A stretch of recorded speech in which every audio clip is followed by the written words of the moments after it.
There are a lot of stories around the country about fly-by-night garage door companies. Remember, if it's too good to be true, it probably is. Nick Banko from Banko Overhead Doors joins us now to talk more about this. Nick, great to have you back. Thank you.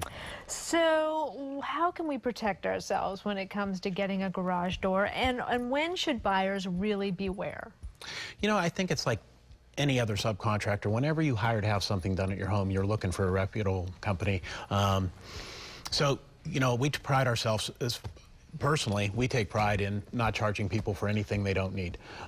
Repairs for garage doors are very simple and they aren't very costly. Even a broken spring is which is a major repair, isn't that expensive. You have to be careful that people aren't suggesting that you replace parts that you don't need. And I think that's the most part.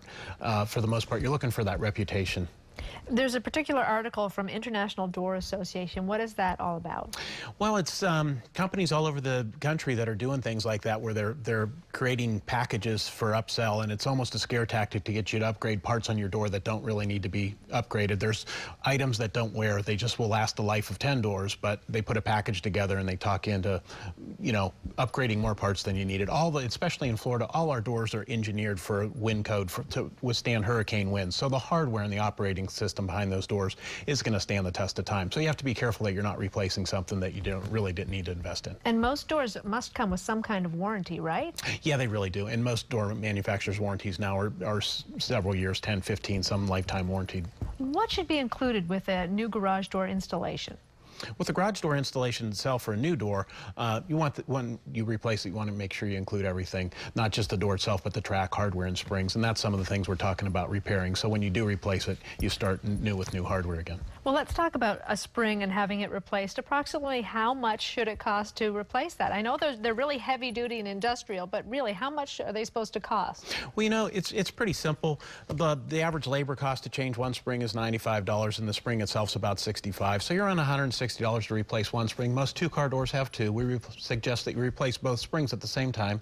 They're rated in cycles, so the other spring's going to break in the near future. And to do them both would be about $225, including everything, warranty. What about hidden fees? What are the questions we should be asking of anyone who's giving us a quote on a garage door and the contractor themselves? Well, I think with the garage door itself, you have to be careful of the permit.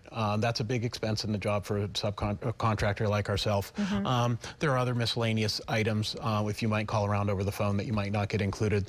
Door stop, there's different track for different applications. You might have a low headroom situation or something that needs to be worked around. So really the best thing to do with any qualified company is to get them out and ask them to see the job. Really the worst thing to do is to really try and shop for it over the phone. And with all the design options available, you really want a professional to come out and show you what's available so you can enhance the beauty of your home. Definitely. And I'm just curious about a permit. Approximately how much does a permit cost to pull? I didn't even really realize there was a big cost involved. You know, it varies. Some are more, but I would say the average cost in, you know, the bigger counties in the area is well over $100, and that's not counting the contractor's time to go get the permit, pull it, and pick it up. So it is a big expense, you know, especially if a small single door, you know, if you're looking at a job that's valued at several $100s, another $100 to that is a really big expense. So know your stuff up front. Yeah. All right. Call Nick. To receive a free consultation and find somebody you can trust, head to bankodoors.com. Nick Banko, always good to see you. Thank you very much. Thank you. We'll be right back.